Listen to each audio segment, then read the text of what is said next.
নমস্কাৰ বন্ধু বান্ধৱীসকল, মই বৰ্ণালী আপোনালোকক মোৰ ইউটিউব চেনেল বৰ্ণাছ ব্লগলৈ স্বাগতম জনাইছোঁ। সকলোকে কাতি বিহুৰ শুভেচ্ছা জনাইছোঁ।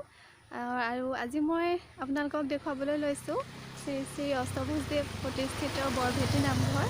আৰু আমি এতিয়া নামঘৰলৈ গৈ আছোঁ আৰু মোৰ লগত আছে ভিনদেউ আৰু ডিম্পল।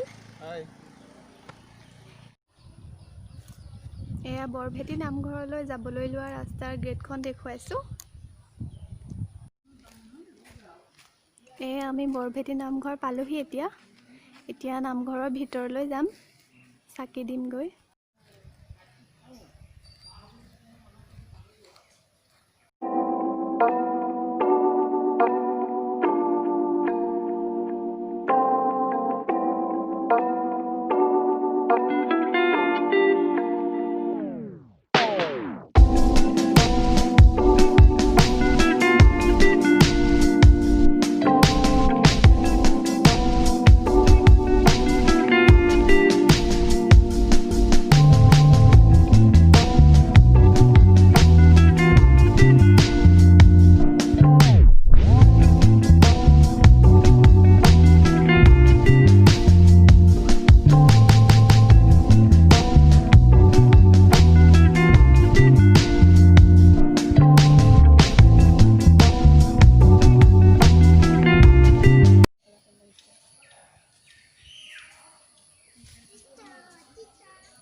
গুৰু শ্ৰী শ্ৰী অষ্টভুজদেৱ প্ৰতিষ্ঠিত বৰভেটি নামঘৰ মই বাহিৰৰ পৰা দেখুৱাইছোঁ, ভিতৰলৈ সোমাই যোৱা নাই। মই বাহিৰৰ পৰা আপোনালোকক এনেদৰে দেখুৱাবলৈ চেষ্টা কৰিছোঁ। এটা সুন্দৰ পৰিৱেশ।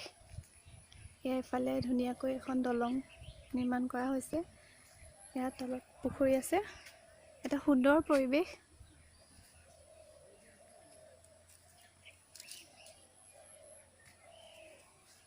প্ৰতি বছৰে আঘোণ মাহৰ 9 তাৰিখে ইয়াত ন লগোৱা উৎসৱ পালন কৰা হয়। আৰু ইয়াত ন লগোৱাৰ পাছতহে লোকসকলে ঘৰৰ ন চাউল আৰম্ভ কৰে।